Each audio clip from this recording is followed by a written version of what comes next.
یعنی بغیر ناشتے یا سحری کے روزہ رکھ لیتے تھے۔ تو پھر آپ دیکھیے ہماری حالت دیکھیں کہ اگر ہمیں ایک دن ایک ٹائم کھانے کو نہ ملے تو ہم کتنے مسکین اور مجبور بن جاتے ہیں۔ اللہ کے نبی صلی اللہ علیہ وسلم کس قدر اللہ کے شکر گزار بندے تھے کہ وہ جب سنتے تھے کہ کھانے کو نہیں ہے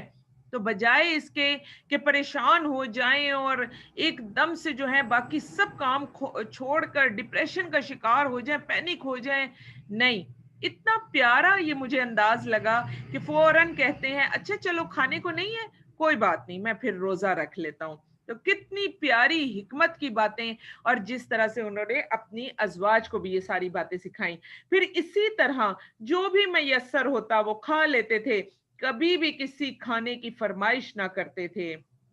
اسی طرح حضرت جابر بن عبداللہ سے روایت ہے کہ ایک دن نبی پاک صلی اللہ علیہ وسلم نے گھر والوں سے سالن طلب کیا۔ انہوں نے فرمایا ہمارے پاس تو صرف سرکہ ہے، سالن تو ہے ہی نہیں۔ آپ صلی اللہ علیہ وسلم نے فرمایا چلو سرکہ ہی لے آؤ۔ جب سرکہ آ گیا تو آپ صلی اللہ علیہ وسلم نے اسی سے روٹی کھانی شروع کر دی۔ آپ صلی اللہ علیہ وسلم سرکے میں روٹی بھگو بھگو کر کھا رہے تھے، اور ساتھ ساتھ آپ صلی اللہ علیہ وسلم فرماتے چلے جا رہے تھے سرکہ بہترین سالن ہے، سرکہ بہترین سالن ہے، سرکہ بہترین سالن ہے۔ تو دیکھیے اللہ کے نبی صلی اللہ علیہ وسلم کتنی خوبصورت شخصیت کے مالک تھے کہ اس پر بھی شکریہ ادا کیا اللہ کا کہ روٹی تو ہے، سرکہ تو ہے۔ آپ اور میں ہم سب دیکھیں کہ ہم لوگ کھانے میں کتنے عیب نکالتے ہیں۔ ہم اپنا طرز عمل دیکھیں کہ ہم لوگ اگر صرف سرکے سے روٹی کھائیں یا سرکے کے ساتھ اور بہت سی چیزیں بھی لگا کر کھا رہے ہوں تو کبھی بھی ہم اس طرح سے اللہ تعالیٰ کا شکریہ ادا نہیں کرتے جس طرح سے اللہ کے نبی صلی اللہ علیہ وسلم نے اپنے اللہ کا شکریہ ادا کیا کہ چلو سرکہ تو موجود ہی ہے نا، کہ میں نے اس کے ساتھ روٹی کھا لی۔ اور کتنا پیارا حدیث میں بھی بتا دیا کہ سرکہ کیا ہے، بہترین سالن ہے۔ پھر اسی طرح اللہ کے نبی صلی اللہ علیہ وسلم کھانے میں عیب نہیں نکالتے تھے۔ اگر کھانے کی کوئی چیز پسند نہیں آتی تھی تو اس کو چھوڑ دیتے تھے، اس میں عیب نہیں نکالتے تھے۔ پھر آپ صلی اللہ علیہ وسلم جب بھی کھانا تناول فرماتے تھے بہت اچھے اور بہترین طریقے سے بیٹھ کر اور کھانے کے جو ہے کناروں سے نوالا نوالا کر کے اور اس طریقے سے کھانا کھاتے تھے کہ دیکھنے والے کو بھی مزہ آتا تھا کہ اللہ کے نبی صلی اللہ علیہ وسلم کتنے اچھے اور بہترین طریقے سے کھانا کھا رہے ہیں۔ الحمدللہ رب العالمین۔ اب ہم دیکھ لیتے ہیں کہ اللہ کے نبی صلی اللہ علیہ وسلم کے گھر میں معاملات کیسے تھے۔ بہت ہی خوبصورت باتیں گھر کے معاملات میں بھی ہمارے سامنے آتی ہیں۔ ہم یہ دیکھتے ہیں کہ سب سے پہلے اللہ کے نبی صلی اللہ علیہ وسلم جب گھر میں داخل ہوتے ہی تھے تو گھر میں داخل ہو کر سب سے پہلا کام السلام علیکم ورحمۃ اللہ وبرکاتہ سلام کرتے تھے، اور اس کے بعد مسواک کرتے تھے۔ حیران میں رہ گئی کہ اللہ کے نبی صلی اللہ علیہ وسلم کا اتنا بہترین عمل کہ گھر میں انٹر ہوتے ہی انسان باہر سے آ رہا ہوتا ہے سارا دن کے بعد تھکا ہارا، سب سے پہلے اللہ کے نبی صلی اللہ علیہ وسلم کو اپنے منہ کی فکر تھی کہ میرے منہ کی بدبو سے کسی کو تکلیف نہ پہنچے۔ سلام کرنے کے فوراً بعد کا پہلا کام جو تھا وہ مسواک کرنا تھا۔ اور پھر حدیث میں آتا ہے کہ جب اللہ کے نبی صلی اللہ علیہ وسلم صبح گھر سے نکلتے تھے تو آخر میں فجر کی 2 سنتیں پڑھ کر نکلتے، یعنی 2 سنتیں پڑھتے فجر کی اور پھر گھر سے نکلتے تھے۔ گھر کو بھی اللہ کے نبی صلی اللہ علیہ وسلم آباد رکھتے تھے، گھر والوں کے سامنے بھی عبادت کرتے تھے، اپنے کام اپنے ہاتھ سے کرتے تھے۔ حضرت عائشہ رضی اللہ تعالیٰ عنہا سے کسی نے پوچھا کہ اللہ کے نبی صلی اللہ علیہ وسلم گھر میں ہوتے تھے تو کیا کیا کرتے تھے؟ انہوں نے کہا کہ اللہ کے نبی صلی اللہ علیہ وسلم بھی انسانوں کی طرح ہی انسان تھے، وہ اپنے کپڑے صاف کر لیتے تھے، بکری کا دودھ دھو لیتے تھے، اپنے کام خود کیا کرتے تھے، آپ صلی اللہ علیہ وسلم اپنا جوتا سلائی کر لیتے تھے، اپنی قمیص پر خود پیوند لگا لیتے تھے۔ آپ صلی اللہ علیہ وسلم نے فرمایا کہ جس نے میری سنت سے اعراض کیا وہ مجھ میں سے نہیں ہے۔ یعنی آپ دیکھیے کہ اللہ کے نبی صلی اللہ علیہ وسلم یہ اپنی ازواج کا جو ہاتھ بٹا رہے ہیں، بکری کا دودھ دھو رہے ہیں، اپنے کام اپنے ہاتھ سے کر رہے ہیں، جوتا سلائی کر رہے ہیں، قمیص پر پیوند لگا رہے ہیں، اس سب چیزوں کو اللہ کے نبی صلی اللہ علیہ وسلم نے اپنی سنت قرار دیا، اور ساتھ ہی یہ بھی فرما دیا کہ جس نے میری سنت سے اعراض کیا وہ مجھ میں سے نہیں۔ یہاں پر ذرا آپ اور میں تھوڑا سا سوچیں کہ اللہ کے نبی صلی اللہ علیہ وسلم کے پاس ایٹ اے ٹائم 9 بیویاں تھیں، 9 بیویوں کے شوہر ہوتے ہوئے بھی اپنی بیویوں سے یہ کام نہیں کرواتے تھے بلکہ خود یہ سارے کام کرتے تھے۔ تو اللہ کے نبی صلی اللہ علیہ وسلم کے بارے میں سوچے کہ ان کا کیا مرتبہ اور کیا مقام تھا۔ آج کل کے دور میں بھی آپ سوچ لیجئے کہ تھوڑا سا اگر ہم اپنے گھر کے مردوں کو یا کسی بڑے کو کہہ دیں کہ اپنا یہ کام آپ خود کر لیں، اور کئی گھروں میں تو میں دیکھتی ہوں کہ مردوں کے جو جوتے ہیں وہ سارے عورتیں پالش کر کے جو ہیں وہ رکھ رہی ہوتی ہیں۔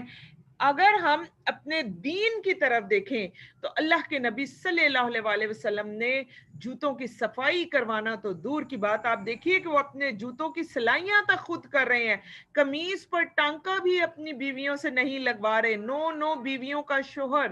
اس طریقے سے کر رہا ہے۔ اور آج امت کو دیکھیں کہ امت جو ہے وہ یہ سارے کام کرنا پسند ہی نہیں کرتی، اور پھر کیا ہوتا ہے کہ عورتوں کو اس حد تک زیادہ مشغول کر دیا گیا ہے انہی سارے کاموں میں، گھر گھر گھر کے، جس کی وجہ سے ہماری نئی نسلیں بالکل تباہ و برباد ہو کر رہ گئیں۔ گھر کو اتنا وقت دیں جتنا گھر کی ضرورت ہے، اور اپنی اولاد کو اتنا وقت دیں جس کی اس کو ضرورت ہے، اور اپنے آپ کو اتنا وقت دیں جتنی آپ کو آخرت میں ضرورت ہے۔ یعنی اپنے آپ کا وقت یہ نہیں کہ آپ نے بازاروں میں وقت گزارنا ہے یا کپڑوں پر وقت ضائع کرنا ہے، اپنے آپ کا وقت یہ کہ آپ کے پاس جتنا وقت بچ رہا ہے وہ اللہ کے نبی صلی اللہ علیہ وسلم کی سنتیں پڑھتے ہوئے، احادیث کو یاد کرتے ہوئے، قرآن پاک کی آیات کو یاد کرتے ہوئے یہ تمام وقت گزر جائیں۔ تو آپ دیکھیے کہ اللہ کے نبی صلی اللہ علیہ وسلم اپنے گھر والوں کی ہیلپ کرنے میں، اپنے گھر والوں کی، اپنی بیویوں کی مدد کرنے میں کتنے زیادہ حریص تھے، اور کتنا زیادہ وہ اپنی بیویوں کی مدد کیا کرتے تھے، تاکہ کیا ہو کہ جو ان کے گھر والے ہیں، جو ان کی بیویاں ہیں، وہ بھی بہترین علم حاصل کریں۔ اور پھر ہم دیکھتے ہیں کہ یہی سب سے بڑی وجہ ہے کہ اللہ کے نبی صلی اللہ علیہ وسلم کی وفات کے بعد اللہ کے نبی صلی اللہ علیہ وسلم کی جو ازواج تھیں انہوں نے کئی سالوں تک، تقریباً 50 سے 60 سالوں تک انہوں نے ایک امت کو تعلیم سے مستفید کیا، اپنے جو ہے وہ گھر کے کاموں سے نہیں، تعلیم سے مستفید کیا، اور گھر کے جو کام تھے وہ بھی وہ کرتی تھیں اور بہترین طریقے سے کرتی تھیں۔